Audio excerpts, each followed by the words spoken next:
Hey YouTube, I just want to make a quick video on drum tuning and also bearing edges.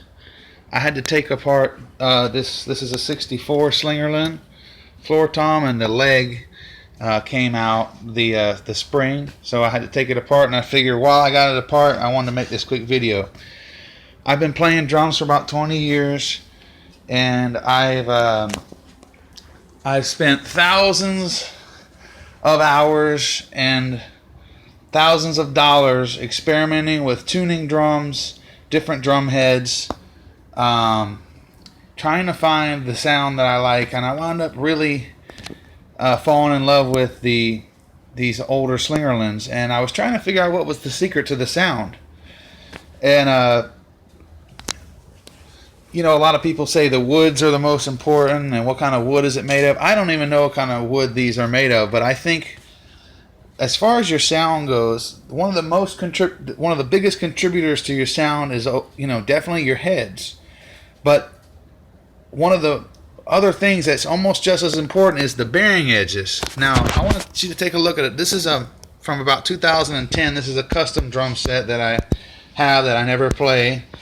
I'm not going to say who built it because I'm not endorsed by them or anything like that, but it's a 5-ply maple shell with this really sharp bearing edge. So the effect of that sharp bearing edge is you get like a timbale sound, and you get very little attack, which is what most drummers want on their toms. That's why we muffle toms, so we can get more attack, right? You want that do-do-do-do-do. You want that boomy sound. So why do we continually buy these drums with these small bearing edges?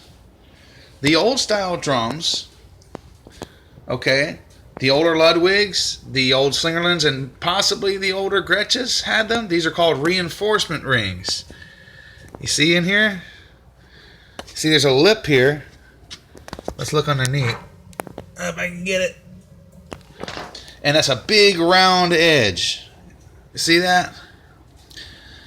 And what happens is that big round edge, it focuses the sound, which gives you a more percussive, more attack, more low end frequencies, and it gives it almost a dead tubby sound.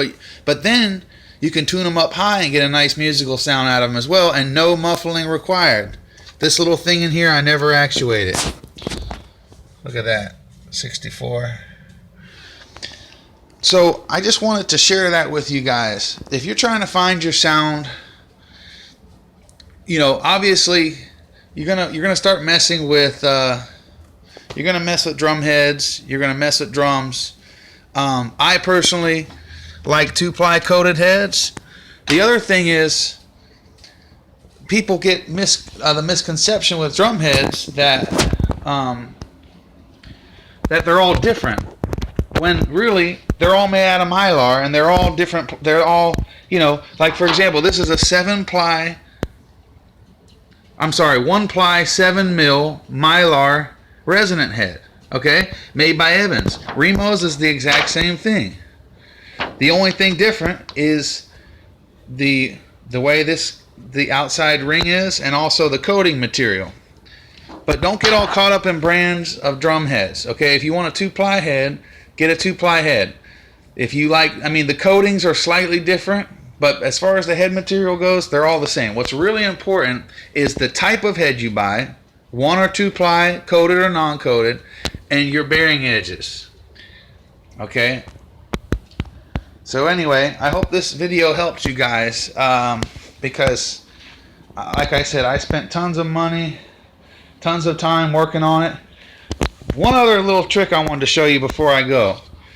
In my quest to achieve that vintage sound on a newer drum, I picked up this little trick with foam tape. But actually what I do now is I put it on the underside, like in there, and you can put a small ring of foam tape on the outer edge, and it kind of gives you that dead sound of a vintage drum. So if you're trying to, if you don't want to use those Remo rings on the top, and you want to get that style of sound, try this foam tape. Put it on the underside, and that'll really focus your sound on your toms and give you a nice thud, and you don't have to detune it to where it wrinkles anymore. Alright guys, hope that helped.